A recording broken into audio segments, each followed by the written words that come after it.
Very good morning everyone. मैं हूं Arun Sharma, commerce अब उदयपुर से। आज की इस क्लास में हम लोग बात करने वाले हैं कुछ ऐसे ट्रांजेक्शन्स के बारे में जिनके ऊपर गवर्नमेंट की पैनी निगाहें रहती है। यानी काम तो आप करोगे लेकिन पता इनकम टैक्स डिपार्टमेंट को चल जाएगा कि आपने ऐसा कुछ किया है। ऐसे ट्रांजेक्शन्स को हम एसएफटी ट्रांजेक्शन्स कहते हैं। क्या कहते हैं? SFT, specified financial transactions. ध्यान देना। और अभी मैं आपको आज सारे के सारे ऐसे ट्रांजेक्शन्स के ऊपर डिटेल में यहाँ पर पढ़ाने वाला हूँ, बताने वाला हूँ। और ये क्लास अगर आपने डैम श्योर अगर कंप्लीटली देख ली तो आप कभी भूल से भी भूल नहीं करोगे कि आप ऐसे कोई ट्रांजेक्शन कर रहे हो और उसको आपने हाइड किया अपनी आईटीआर फाइलिंग में, उसको नहीं दिखाया। क्योंकि याद रखिएगा, स्पेसिफाइड फाइनेंशियल ट्रांजेक्शन जो होते हैं किसी भी व्यक्ति की, वो व्यक्ति कोई भी हो सकता है, वो एसएससी कोई भी हो सकता है, वो इंडिविजुअल हो सकता है, एचयूएफ हो सकता है, कंपनी एसएससी हो सकता है, फर्म हो सकती है, ट्रस्ट हो सकती है। तो अगर एसएफटी ट्रांजेक्शंस अगर किए गए हैं किसी के द्वारा तो याद रखिएगा वो उसकी एआईएस में रिफ्लेक्ट करते हैं। कहां रिफ्लेक्ट करते हैं? एआईएस में। अब एआईएस क्या होता है सर? एआईएस क्या होता है आप लोग अच्छे से जानते होंगे कि हमारा जो इनकम टैक्स आईडी होता है उसके अंदर हम अपना 26A और एआईएस में जाके सबसे पहले आईटीआर बनने से पहले हमें ये चेक करना होता है कि वहां कोई हमसे रिलेटेड इंफॉर्मेशन तो पहले से मौजूद नहीं है। तो अगर एआईएस में मेरे ऐसे ट्रांजेक्शन्स मुझे अपने नजर आ रहे हैं एनुअल इंफॉर्मेशन स्टेटमेंट में, तो फिर मेरे को आईटीआर फाइलिंग करते वक्त हमेशा उन ट्रांजेक्शन्स को ध्यान में रखते हुए आईटीआर फाइलिंग करना होता है। क्योंकि अगर आपने सपोज अपना आईटीआर भर दिया, ऐसी इंफॉर्मेशन आपने सरकार को नहीं दी, तो आपको नोटिस आने की सबसे ज्यादा संभावनाएं बढ़ जाती है।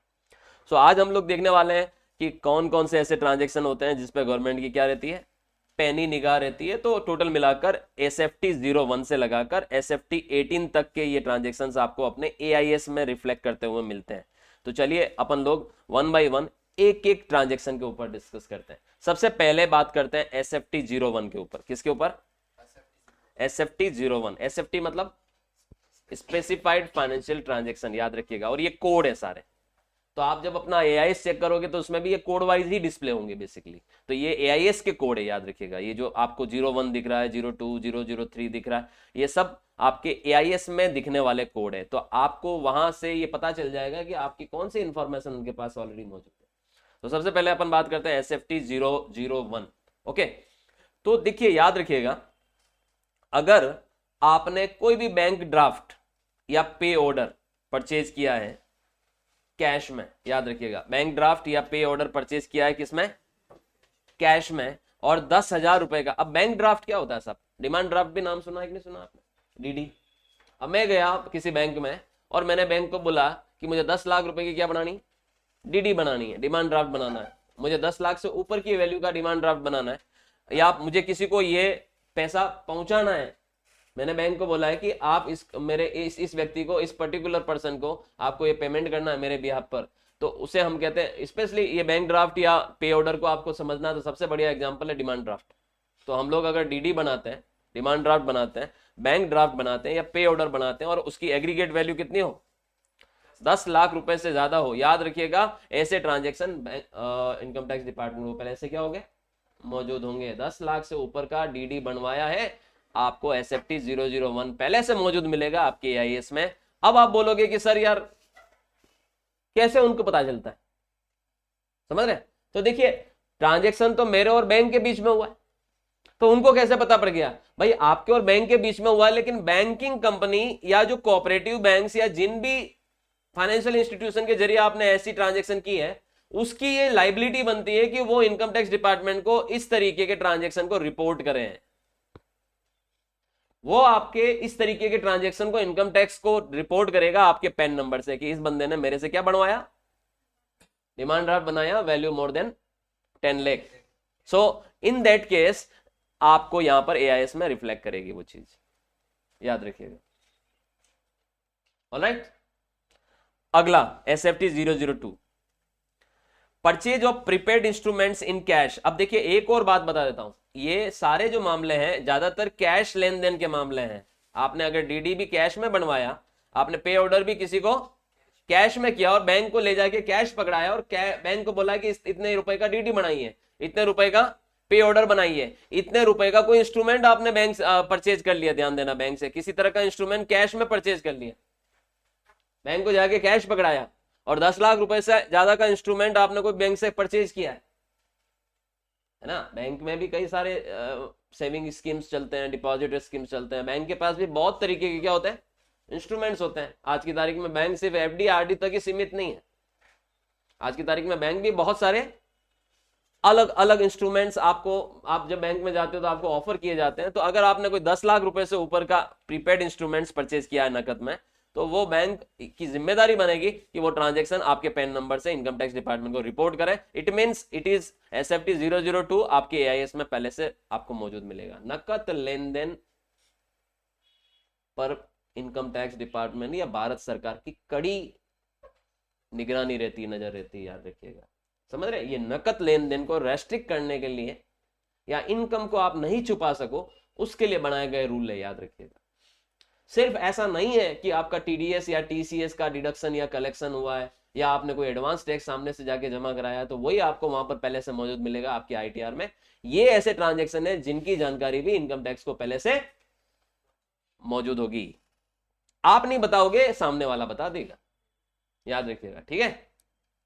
अगला SFT 003, SFT 003 एप्लीकेबल होता है करंट अकाउंट के ऊपर। अगर मेरा बिजनेस का करंट अकाउंट है किसी बैंक में, भारत के किसी नेशनलाइज्ड बैंक में या कोऑपरेटिव बैंक में, और मैंने अपने करंट अकाउंट में पूरे साल भर में 50 लाख रुपए से ज्यादा का क्या कराया, कैश डिपॉजिट कराया, याद रखिएगा, क्या कराया। अभी तक तो मैंने जो तीनों के तीनों ही SFT पढ़े हैं, SFT कोड पढ़े हैं, वो तीनों के तीनों ही कैश के ऊपर ही है, कैश आधारित ही है।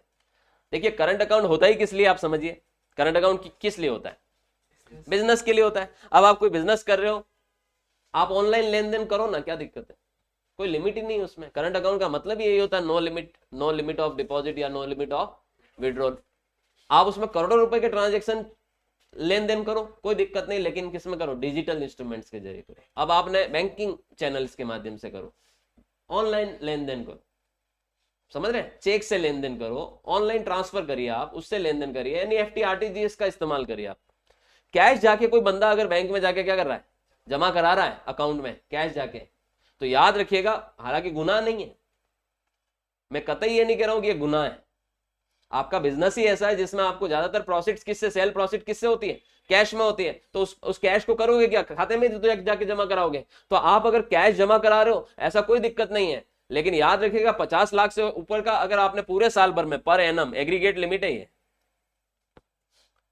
आपने जाके कैश जमा कराया, ये सारी लिमिट एग्रीगेट लिमिट है, याद रखिएगा, एग्रीगेट मतलब पूरे साल की। ओके, तो 50 लाख से ऊपर का अगर आपने जाके कैश जमा कराया करंट अकाउंट में, तो वो ऑटोमेटिक ही आपके AIS में रिफ्लेक्ट करेगा। अब इनकम टैक्स डिपार्टमेंट क्या क्या नजर रखेंगे पता है, इनकम टैक्स डिपार्टमेंट नजर रखेंगे आपके टर्नओवर पे, आपके कैश टर्नओवर पे, कि आपने कैश टर्नओवर कितना किया। सोचिए कैश टर्नओवर आपने 2 करोड़ बताया और बैंक में जाके आपने अगर 1 करोड़ भी जमा कराया है कैश में, तो इनकम टैक्स हो सकता है आपको नोटिस ही नहीं भेजे, क्योंकि आप डिक्लेयर कर रहे हो। लेकिन अगर आपने कोई सेल इतनी नहीं बताई, टर्नओवर इतना नहीं बताया, या कैश टर्नओवर इतना नहीं बताया, उससे ज्यादा पैसा आपका करंट अकाउंट में क्या हुआ है, जमा हुआ है, तो आपको नोटिस आने की पूरी चांसेस रहेंगे।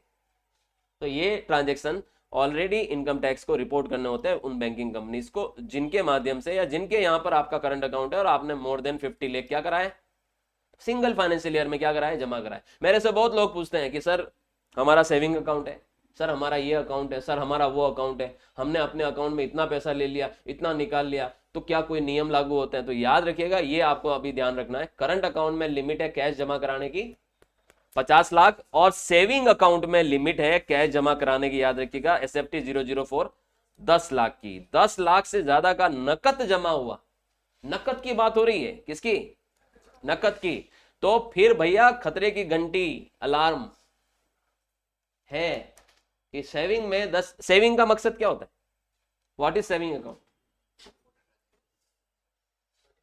ट्रांजैक्शन करने के लिए नहीं है वो अकाउंट, आप लोग बचत खाता खुलवाते हो बचत करने के लिए, है ना, तो उससे लेन देन करना अलाउड नहीं है कि भाई आप उसको करंट अकाउंट की तरह ट्रीट करने लग गए, उसको बिजनेस में यूज करने लग गए, ठीक है। तो सेविंग अकाउंट में लिमिट है 10 लाख की, 10 लाख से ऊपर का कैश जमा करा दिया तो भैया इनकम टैक्स को पता रहेगा। नोटिस आएगा ये नहीं कह रहा हूं, पता रहेगा।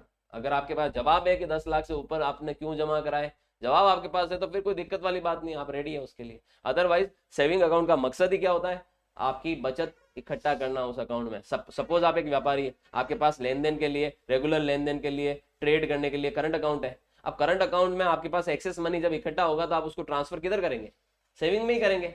मान लो मेरे करंट अकाउंट में 5 करोड़ रुपए पड़े हुए हैं, अब मेरे को अपने बिजनेस में वर्किंग कैपिटल की रिक्वायरमेंट सिर्फ 3 करोड़ की रहती है एनी टाइम, तो एक्सेस 2 करोड़ रुपए मैं सेविंग में ही डालूंगा ना। तो अगर मैंने वो 2 करोड़ को सेविंग में ट्रांसफर किया तो कोई दिक्कत वाली बात नहीं, मेरे पास तो सब कुछ रिकॉर्ड है, मेरे पास मेरी बुक्स है जिसमें मैं ये बता सकता हूं कि ये जो मैंने लेन देन किया वो कैसे किया। मतलब सीधी सी बात है, आपका जो बैंकिंग लेन देन होता है उसका रिकॉर्ड आपके पास होना चाहिए, उसके जवाब आपके पास होने चाहिए। अन्यथा आपके हो सकता है आपकी बैंकिंग लेन देन के ऊपर इनकम टैक्स की निगाहें रहती है, और हो सकता है नहीं है, इन केसेस में होती ही है। ऑलराइट, ऐसा जरूर नहीं कि नोटिस आता है, बट ये ध्यान रखना, देखिए नोटिस तब आता है जब आप अपने आईटीआर में कुछ दिखा ही नहीं रहे, या तो भर नहीं रहे हैं, या शो ही नहीं कर रहे हैं, और खातों में आप धमाधम लेन देन कर रहे हैं, नकद जमा करा रहे हो, पैसा आ रहा है जा रहा है, खातों में अनाप शनाप पैसा आ रहा है जा रहा है, और आपकी आईटीआर में वो चीजें है ही नहीं कहीं, या आईटीआर ही नहीं है, तो ऐसे लोगों तक इनकम टैक्स बहुत इजीली पहुंच जाता है, क्योंकि उनके उनके पहली बात तो है कि बैंकिंग कंपनी उनको रिपोर्ट करती है ऐसे ट्रांजेक्शन की, फिर वो उस प्रोफाइल को चेक करते हैं, और वो कोई मैन्युअली चेक करने नहीं बैठते हैं, सब कुछ आज की तारीख में ऑटोमाइजेशन है, सॉफ्टवेयर से होता है, तो उससे ऑटोमेटिकली आइडेंटिफाई हो जाते हैं कि भैया ये लिस्ट है और ये लोग हैं जिनके अकाउंट में इतना इतना पैसा आया है, और इन्होंने आईटीआर या तो नहीं भरे या बिल्कुल बिलो पर भरे हैं, तो फिर वो आपसे जवाब मांग सकते हैं। नोटिस आने का मतलब है आपसे जवाब मांगेंगे, भैया पैसा कहां से आया, जवाब दीजिए, समझ रहे हैं। तो वो नोटिस तब आते हैं, अन्यथा ऐसा जरूरी नहीं है कि भैया आपको नोटिस आएगा। आप एक बड़े व्यापारी हो, आपका करोड़ों का टर्नओवर है, अब लाखों रुपए आपके सेविंग अकाउंट में आपने जमा करा भी लिया और आपकी बुक्स में उसका सब कुछ रिकॉर्ड है, तो आपको घबराने की कहां जरूरत है। पहली बात तो सेविंग अकाउंट में करना नहीं चाहिए, लेकिन फिर भी कर लिया तो आपको घबराने की जरूरत नहीं है, क्योंकि आप उसको सेविंग अकाउंट को भी अपने बिजनेस से कनेक्ट करके देख रहे हो, आपने उसका भी एक एक रुपए का क्या रखा हुआ है, हिसाब रखा हुआ है, तो there is no issue basically, right. अगला SFT 005 time deposit. What is time deposit? FDR, RDR, ये टाइम डिपॉजिट होते हैं, FD और RD। देखिए बैंक में बेसिकली 2 तरीके के डिपॉजिट होते हैं, डिमांड डिपॉजिट और टाइम डिपॉजिट। डिमांड डिपॉजिट के एग्जांपल करंट अकाउंट और सेविंग अकाउंट होते हैं, जो हमने ऊपर अभी डिस्कस कर भी लिया है कि करंट अकाउंट की लिमिट है 50 लाख की, सेविंग अकाउंट की लिमिट है 10 लाख की। और टाइम डिपॉजिट में FD और RD होते हैं बेसिकली, है ना, PPF भी होता है एक तरह से यूं देखे तो अगर आपने अपने किसी भी एक फाइनेंशियल ईयर में 10 लाख से ज्यादा की FD बनाई, सुनना, या 10 लाख से ज्यादा की RD में पैसा ट्रांसफर किया, तो भैया आपके ऐसी जानकारियां, चाहे वो बैंक में कराया, चाहे वो कोऑपरेटिव बैंक में कराया, चाहे वो पोस्ट ऑफिस में कराया, चाहे वो निधि बैंक में कराया, या नॉन बैंकिंग फाइनेंशियल कंपनी में कराया, इनके द्वारा वो रिपोर्ट करना मैंडेटरी है इनकम टैक्स डिपार्टमेंट को। इसका मतलब ये हो गया कि 10 लाख से ऊपर की FD या RD with in a year कराते हैं तो इनकम टैक्स को पता रहता है कि आपने इतना पैसा इस तरीके के टाइम डिपॉजिट या इस तरीके के इंस्ट्रूमेंट्स में लगाया है, याद रखिएगा। अब एक चीज और समझिए आप, अभी तक मैंने जो ऊपर के 4 टॉपिक्स पर डिस्कस किया था वो सारे टॉपिक कैश से रिलेटेड थे, लेकिन FD और RD कभी भी कैश में नहीं करवा सकते, याद रखिएगा। इसलिए इनका संबंध हरगिज कैश से नहीं है। आपका FD या RD उसी अकाउंट में हो सकता है या उसी बैंक में हो सकता है जहां पर आपका ऑलरेडी कोई डिमांड डिपॉजिट हो या डिमांड अकाउंट हो, यानी करंट या सेविंग अकाउंट।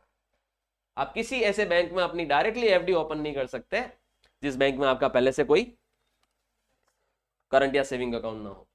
तो ऐसे में, और दूसरी बात और भी बता देता हूं, कभी भी बैंक आप कैश में FD या RD नहीं कर सकते, ध्यान देना। FD और RD में जो पैसा ट्रांसफर होगा वो आपके अकाउंट टू अकाउंट पैसा ट्रांसफर होगा। इसलिए यहां पर आप ये हरगिज मत समझिएगा कि सर नकद में थोड़ी बना रहा हूं मैं FD, मैं तो मेरे करंट अकाउंट से FD में ट्रांसफर कर रहा हूं, या मैं मेरे सेविंग अकाउंट से FD में ट्रांसफर कर रहा हूं। किसी से भी कर, तू 10 लाख से ऊपर की FD होगी। अच्छा, एक और बात बता देता हूं, ये जो एप्लीकेबिलिटी होती है ये ओवरऑल एप्लीकेबिलिटी है, सिंगल बैंक की लिमिट नहीं है, अभी आपने 10 खाते खुलवा दिए 10 बैंकों में और आपने 1-1 लाख की एफडी 10 में करा दी, तो इसका मतलब कतई ये नहीं है कि इनकम टैक्स को नहीं पता है, पता पड़ जाएगा, क्योंकि आज की तारीख में सारे बैंक अकाउंट आपके आधार और पैन से क्या होते हैं, लिंक होते हैं। तो उस केस में आपके सारे फाइनेंशियल ट्रांजेक्शन्स की एक्यूमुलेटेड फिगर यहां पर देखी जाती है basically. Alright, so 10 lakh is the limit. आप उससे ज्यादा की एफडी या आरडी कराते हैं तो एसएफटी 005 के अंतर्गत बैंकिंग कंपनी को इसकी रिपोर्ट इनकम टैक्स डिपार्टमेंट को करनी होती है। यानी इनकम टैक्स डिपार्टमेंट को पहले से पता होता है कि आपने इस फाइनेंशियल ईयर में कितना टाइम डिपॉजिट कराया है। आपको डरने की कतई जरूरत नहीं है, क्योंकि ऐसा भी नहीं है कि आप नहीं करा सकते, ये कोई लिमिट नहीं है, ये सिर्फ एक ऐसी कैपिंग लिमिट है या ऐसी एप्लीकेबल लिमिट है जहां पर इनकम टैक्स को पता रहेगा कि ये आपने कराया। अब आपके पास पैसा मौजूद है और आपने करा दिया, तो आपको क्यों डरने की जरूरत है। कोई ऑनलाइन बॉन्ड या सब आ रहा है धीरे धीरे, ठीक है। आगे बढ़ते हैं। SFT 006, अगर आपने आजकल ये क्रेडिट कार्ड का तो बड़ा ही गंदा खेल चल रहा है, ठीक है। क्रेडिट कार्ड आपको कहीं पर भी फ्रीली घूमने नहीं देते। आप किसी मॉल में चले जाओ, वहां पर आपके पीछे पीछे लग जाएंगे, sir credit card, sir credit card.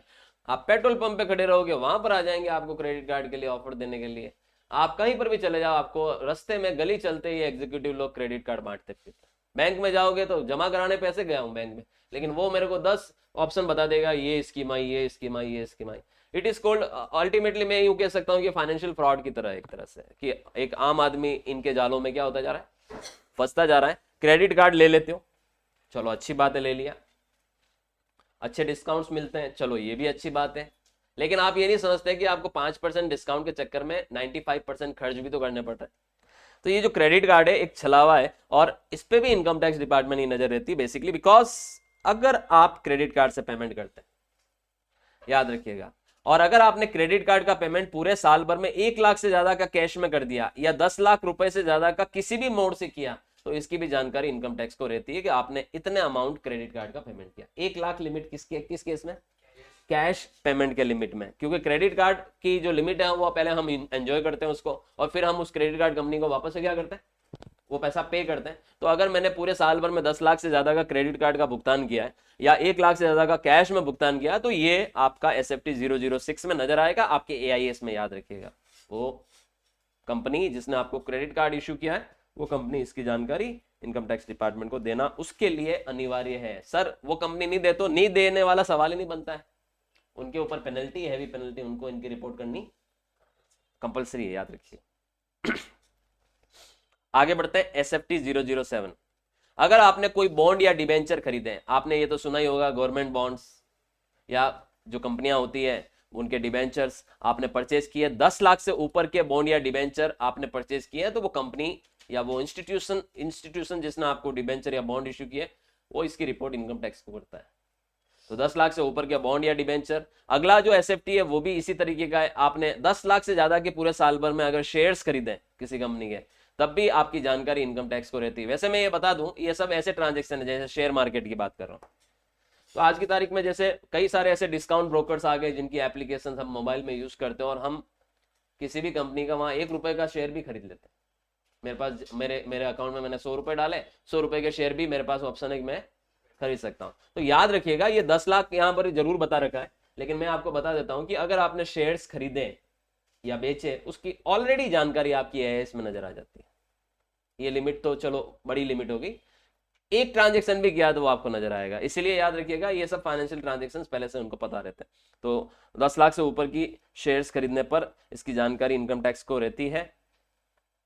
अगर कोई कंपनी ने अपने शेयर्स बाईबैक किए, बाईबैक क्या होता है, फिर से खुद के शेयर खरीद लेना, और 10 लाख से ऊपर के शेयर्स अगर आपने खरीद लिए, बाईबैक कर लिए, तब भी इसकी जानकारी इनकम टैक्स डिपार्टमेंट को रहेगी, ठीक है। SFT नंबर 10, म्यूचुअल फंड खरीदे आपने 10 लाख से ज्यादा के, तो इसकी जानकारी भी इनकम टैक्स डिपार्टमेंट को रहती है, याद रखिएगा। तो ज्यादातर केसेस में आप देख ले रहे हैं यहाँ पर सारे जो ये फाइनेंशियल इंस्ट्रूमेंट्स है, इनमें कितनी लिमिट है, साल की 10 लाख की लिमिट है। उसी तरह से अगर आपने पूरे साल भर में फॉरेन करेंसी परचेज की है, फॉरेन करेंसी हम तब परचेज करते हैं जब हमें या तो फॉरेन जाना होता है, या फॉरेन वो पैसा भेजना होता है, या किसी भी तरीके का फॉरेन रेमिटेंस करना है, तो आप फॉरेन करेंसी 10 लाख से ज्यादा की परचेज की है, तो इसकी भी जानकारी इनकम टैक्स डिपार्टमेंट को रहती है अगर आपने ऑथराइज्ड पर्सन से परचेज किया है, याद रखिएगा।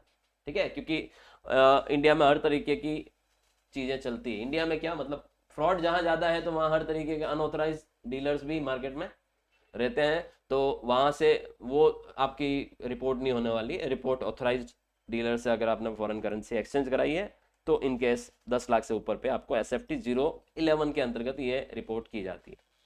अगला अगर हम बात करें SFT 12, अब ये बहुत इंपॉर्टेंट है, याद रखिएगा, क्योंकि ये आम आदमी से जुड़ा हुआ भी है। हम लोग क्या करते हैं, आए दिन कोई ना कोई इमूवेबल प्रॉपर्टी खरीदते बेचते रहते हैं। कभी कोई मकान खरीदा या बेचा, कोई प्लॉट खरीदा या बेचा। इमूवेबल प्रॉपर्टी अगर आप खरीदते या बेचते हो और अगर 30 लाख रुपए से ऊपर का ट्रांजेक्शन हुआ है, इंडिविजुअल ट्रांजेक्शन की बात कर रहा हूं, कितनी इंडिविजुअल ट्रांजेक्शन की, कितना 30 लाख से ऊपर का ट्रांजेक्शन हुआ है, तो याद रखिएगा जो रजिस्ट्रार होगा उस प्रॉपर्टी का, उसको इसकी जानकारी इनकम टैक्स डिपार्टमेंट को देनी होती है। यानी सीधी सी बात है, 30 लाख से ऊपर की प्रॉपर्टी ट्रांजेक्शन पे पैनी निगाहें किसकी रहती है, इनकम टैक्स की रहती है। रजिस्ट्री 30 लाख से ऊपर की, क्योंकि प्रॉपर्टी के जो ट्रांजेक्शन होते हैं उसमें ब्लैक और व्हाइट का खेल चलता है, तो ऐसे केस में रजिस्ट्री अमाउंट अगर 30 लाख से ऊपर का हुआ है तो डेफिनेटली ये इनकम टैक्स डिपार्टमेंट को पता होगा। ऑलराइट, उसी तरह से SFT 13, अगर आपने कोई भी गुड्स या सर्विसेज खरीदी और उसका पेमेंट किस में किया है, कैश में किया, और 2 लाख रुपए से ऊपर का अमाउंट पेमेंट किया आपने कैश में, कितना 2 लाख से ऊपर का पेमेंट, और ऐसे व्यक्ति को किया है जो सेक्शन 44AB के अंतर्गत ऑडिट एप्लीकेबल है, उसके ऊपर है, ऑडिट में आता है, ऑडिटेड असेसी है। कौन है, मतलब मैंने ऐसे किसी दुकानदार से 2 लाख रुपए से ऊपर का कोई इंडिविजुअल ट्रांजेक्शन किया है जहां पर मैं पेमेंट कर रहा हूं, कोई गुड्स या सर्विसेज ले रहा हूं, तो याद रखिएगा ऐसी जानकारी भी इनकम टैक्स डिपार्टमेंट को रहती है, क्योंकि 2 लाख से ऊपर का कैश पेमेंट पहली बात तो वो लेगा ही नहीं आपसे, और अगर उसने ले लिया तो आपका पेन नंबर इनकम टैक्स के पास चला जाएगा। पहली बात तो देखिए वो सामने वाला लेगा ही नहीं, मैं बताता हूं क्यों नहीं लेगा, क्योंकि 2 लाख से ऊपर का रिसिप्ट वो ले ही नहीं सकता कैश में किसी सिंगल बिल के अगेंस्ट में, अन्यथा उसके ऊपर 100% की पेनल्टी है, ध्यान देना। तो ऐसे केस में 2 लाख से ऊपर का कैश पेमेंट अगर गुड्स या सर्विसेज के लिए किया है हमने, तो इसकी जानकारी भी इनकम टैक्स को रहती है। उसी तरह से आपको याद होगा 9 नवंबर 2016, ये याद है या ये डेट, 9 नवंबर 2016 को भारत में 1000 और 500 रुपए की नोट बंद की थी, यानी डीमोनेटाइजेशन हुआ था।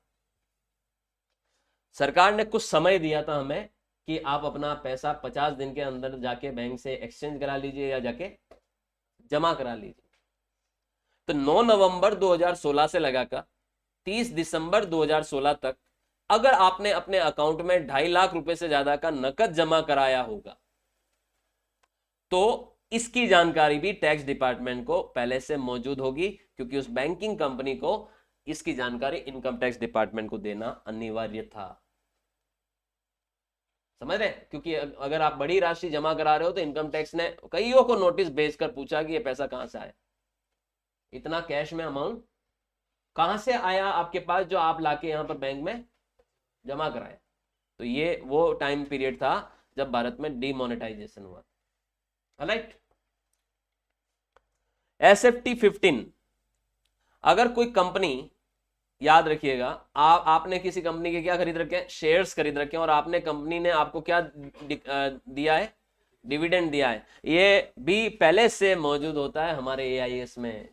पूरे साल भर में आपको कितना डिविडेंड इनकम हुआ है आपके AIS में पहले से मौजूद होता है, याद रखिएगा। तो अगर मैंने किसी कंपनी के शेयर्स खरीद रखे हैं और मैंने कुछ ऐसी कंपनीज के शेयर्स खरीद रखे हैं जो डिविडेंड जिन्होंने दिया मुझे, तो वो सारा डिविडेंड पहले से मौजूद होगा, यानी वो इनकम मुझे अपने ITR फाइलिंग में क्या करनी पड़ेगी, शो करनी पड़ेगी, याद रखिएगा। 2019 से पहले डिविडेंड, हालांकि इंडियन कंपनी से आपको जो डिविडेंड मिलता था वो एग्जेम्प्टेड इनकम माना जाता था, लेकिन 2019 के बाद डिविडेंड को इंडियन गवर्नमेंट ने क्या कर दिया, टैक्सेबल कर दिया। यानी आज की तारीख में आप डिविडेंड इनकम पहली बात तो छुपा ही नहीं सकते, क्योंकि डिविडेंड आया तो आपके SFT ट्रांजेक्शन है ये, और ये ऑलरेडी आपके AIS में नजर आएगा और आपको अपने ITR में इसको शो करना अनिवार्य है। अगर नहीं किया और ITR भरा तो वो डिफेक्टिव ITR माना जाएगा और आपको नोटिस आएगा, आपको रिवाइज करना पड़ेगा। राइट,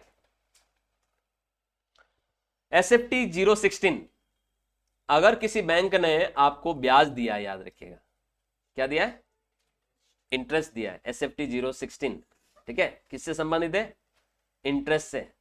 तो ये इंटरेस्ट भी हमारा ऑलरेडी नजर आएगा किधर, इसकी कोई लिमिट नहीं है। देखिए ना तो डिविडेंड की कोई लिमिट है, ना इंटरेस्ट की कोई लिमिट है।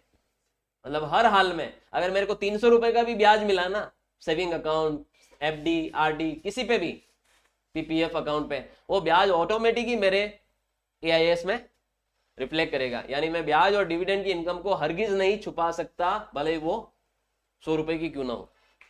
याद रखिएगा एसएफटी 16 के अंतर्गत अगर कोई भी banking company, bank, cooperative bank, alright, या कोई पोस्ट ऑफिस आपको ब्याज देती है, आपके अकाउंट में क्रेडिट करती है ब्याज को, या ब्याज का पेमेंट करती है, तो ये जानकारी उनको इनकम टैक्स को देनी जरूरी है, और ये ऑटोमेटिक आपके एआईएस में रिफ्लेक्ट करेगा। तो ये दो ऐसे ट्रांजैक्शन अभी मैंने एसएफटी ट्रांजैक्शन देखे हैं जिसमें लिमिट नहीं है, हर हाल में ये दिखाने हैं आपको, शो करना है। ठीक है, आप में से अगर कल को जाके कोई अपना इनकम टैक्स रिटर्न भरेगा तो सर मैं इसलिए भर रहा हूँ क्योंकि मेरे को सैलरी मिल रही है, मान लो आप मुझे बोलोगे सर सैलरी इनकम है इसलिए भर रहा हूँ, तो याद रखिएगा सिर्फ सैलरी इनकम नहीं जाएगी आपकी उस रिटर्न में, आपको ब्याज की इनकम भी दिखानी पड़ेगी। अब आप बोलोगे सर मेरी कोई ब्याज की इनकम ही नहीं है। मैंने कहा क्यों नहीं है? सेविंग अकाउंट नहीं है? बोले है। मैंने कहा ये पैसा कहाँ आता है सैलरी का? बोले सेविंग अकाउंट में। मैंने कहा सारा पैसा तू खर्च कर लेता जिस दिन आता उसी दिन? बोले नहीं, चलता रहता, रोटेशन में चलता है। मैंने कहा कुछ ना कुछ तो ब्याज बनता होगा सेविंग पे? बिल हाँ बनता है सर। स्टेटमेंट निकालना, पासबुक निकालना, देखना आपको क्वार्टरली बेसिस पे या हाफ ईयरली बेसिस पे ब्याज क्रेडिट करने की एक एंट्री नजर आएगी, भले वो थोड़े अमाउंट की होगी, जितना आपका पैसा रहता होगा उतना अमाउंट की होगी, लेकिन जो ब्याज आपके अकाउंट में क्रेडिट किया जा रहा है बैंकिंग कंपनी द्वारा, वो ब्याज आपके एसएफटी ट्रांजेक्शन में ऑलरेडी वहां मौजूद होगा, और आपने उसको इग्नोर करते हुए आईटीआर भरा तो नोटिस आ जाना है। इंडिया में सबसे ज्यादा जो नोटिस आते हैं वो इन्हीं सारे कारणों की वजह से आते हैं, जहां पर आदमी ध्यान नहीं रखता है कि उसने क्या किया, और उसको वो चीजें डिस्प्ले करनी चाहिए थी और आपने नहीं की, है ना। एसएफटी 17, अगर आपने कोई भी सिक्योरिटीज खरीदी या बेची, ऐसे ट्रांजैक्शंस रिकॉग्नाइज्ड स्टॉक एक्सचेंज द्वारा ऑलरेडी पहले से बताए जाते हैं, किनको? इनकम टैक्स को। और ये ट्रांजैक्शंस मैंने अभी बोला ना, शेयर खरीदना बेचना सब उनको पहले से ही पता होगा। यानी देखिए शेयर खरीदने बेचने पे आपको पता हो कि कैपिटल गेन लगता है, टैक्स लगता है, तो एसटीसीजी, एलटीसीजी आपको वहां पर चुकाना होता है। ठीक है, और अभी वर्तमान में तो 2024 में इनकी रेटें भी बढ़ गई है, अभी आपको 20% टैक्स देना होता है एसटीसीजी इनकम पे, और एलटीसीजी पे आपको 12.5% टैक्स देना होता है विदाउट इंडेक्सेशन। ठीक है, तो ऐसे केस में आप ये ध्यान रखिए, शेयर्स के ऊपर पहले 10% ही था एलटीसीजी पर, और अभी 12.5% कर दिया। पहले 1 लाख रुपए तक की आपको शेयर्स खरीदने बेचने पर लॉन्ग टर्म कैपिटल गेन आपका एग्जम्प्ट होता था, अब 1.25 लाख कर दिया उस लिमिट को। तो ऐसे केस में आप यहाँ पर देख सकते हैं कि गवर्नमेंट की पैनी निगाह रहती है, इनकम टैक्स डिपार्टमेंट की निगाह रहती है कि आप जो शेयर्स में ट्रेड कर रहे हैं, लेन देन कर रहे हैं, वो ऑलरेडी मौजूद होगा आपके एआईएस में। याद रखिएगा वो डिस्प्ले करना आपको अत्यंत जरूरी है। सिक्योरिटीज का मतलब सारी तरीके की सिक्योरिटीज आ गई, तो ये एसएफटी ट्रांजैक्शन 17 जो है वो भी देखिए सारी सिक्योरिटीज आ गई, चाहे वो लिस्टेड इक्विटी शेयर हो, चाहे वो लिस्टेड प्रेफरेंस शेयर हो, चाहे वो लिस्टेड डिबेंचर्स हो, चाहे वो जीरो कूपन बॉन्ड हो, चाहे वो लिस्टेड कैपिटल इंडेक्स्ड बॉन्ड हो, या लिस्टेड सिक्योरिटीज हो अदर देन इन सबके, या कोई आपने अदर कोई सिक्योरिटी है, ये सारे आपके सिक्योरिटीज में आएंगे, और ये आपको पहले से अपने एसएफटी 17 में मौजूद होंगे। यानी आपने क्या खरीदा, क्या बेचा, पूरे साल भर में क्या शेयर्स खरीदे बेचे, वो आपको ऑलरेडी वहां पर आपके एआईएस में नजर आएंगे। इसलिए जब आप कैपिटल एसेट्स का मूवमेंट करते हैं, इसीलिए जब आप शेयर्स खरीदने बेचने का काम करते हैं, यदा कदा ही करते हैं, स्विंग ट्रेडिंग करते हैं, आप कभी कभार ही खरीद रहे हो बेच रहे हो, तो फिर भैया आपको सावधानी से अपना आईटीआर भरना होता है, क्योंकि फिर आप कहीं गड़बड़ करोगे नोटिस डैम श्योर आपको आ जाना। तो इसलिए फिर आपको एक समझदार या एक प्रॉपर टैक्स कंसल्टेंट की मदद लेनी होगी अपने आईटीआर फाइलिंग में। ठीक है, जहां पर आपके पास फाइनेंशियल ट्रांजैक्शंस ज्यादा है या सिक्योरिटीज में आप ट्रांजैक्शन कर रहे हैं, तो फिर आपको थोड़ा समझ रखते हुए आईटीआर भरने होंगे या भरवाने होंगे। ऑलराइट, आगे बढ़ते। एसएफटी 18 ये लास्ट है। म्यूचुअल फंड्स खरीदने बेचने के ट्रांजैक्शंस भी पहले से मौजूद होंगे रिकॉग्नाइज्ड स्टॉक एक्सचेंज द्वारा। इसकी जानकारी किसको दी जाती है? इनकम टैक्स डिपार्टमेंट को दी जाती है, और ये पहले से मौजूद होंगी। यानी शेयर्स और म्यूचुअल फंड्स के जो ट्रांजैक्शंस हैं वो आपको अपने एआईएस में पहले से मौजूद मिलेंगे, आप उनको हरगिज नहीं छुपा सकते हैं, चाहे उनकी वैल्यू कम से कम ही क्यों ना हो। ये थे टोटल मिला के कितने? एसएफटी 18 SFT यानी स्पेसिफाइड फाइनेंशियल ट्रांजैक्शंस, जिन पे इनकम टैक्स डिपार्टमेंट की नजर रहती है और जिनको रिपोर्ट करना उन इंस्टीट्यूशंस या उन ऑर्गेनाइजेशन के लिए जरूरी होता है जिनसे आपने इस तरीके के इंस्ट्रूमेंट्स या इस तरीके की चीजें खरीदी हो। याद रखिएगा, वो अगर रिपोर्ट नहीं करते हैं तो वो डिफॉल्टर माने जाते हैं। आप नहीं बताएंगे ये सब चीजें, वो बताएंगे जो आपको उसके जो आप जिसके साथ आप लेन देन कर रहे हैं। तो ज्यादातर केसेस में आपने अभी अभी ये देखा कि ज्यादातर केसेस में इस तरीके के सारे लेन देन हम या तो बैंकिंग इंस्टीट्यूशन से करते हैं, फाइनेंशियल इंस्टीट्यूशन से करते हैं या स्टॉक एक्सचेंज से करते हैं। तो ये सब जानकारियां हमारी पहले से जिस इनकम टैक्स डिपार्टमेंट के पास क्या रहती है, मौजूद रहती है। तो आई होप आपको आज की ये क्लास समझ में आई होगी। अच्छी लगे तो लाइक सब्सक्राइब जरूर करिए कॉमर्स हब चैनल को, ऑफिशियल चैनल को। और हमारे income tax, GST, TDS, TCS और अकाउंटिंग से रिलेटेड बहुत सारे पैकेज कोर्सेज के लिए आप हमारी एप्लीकेशन को डाउनलोड कर सकते हैं। Thank you so much.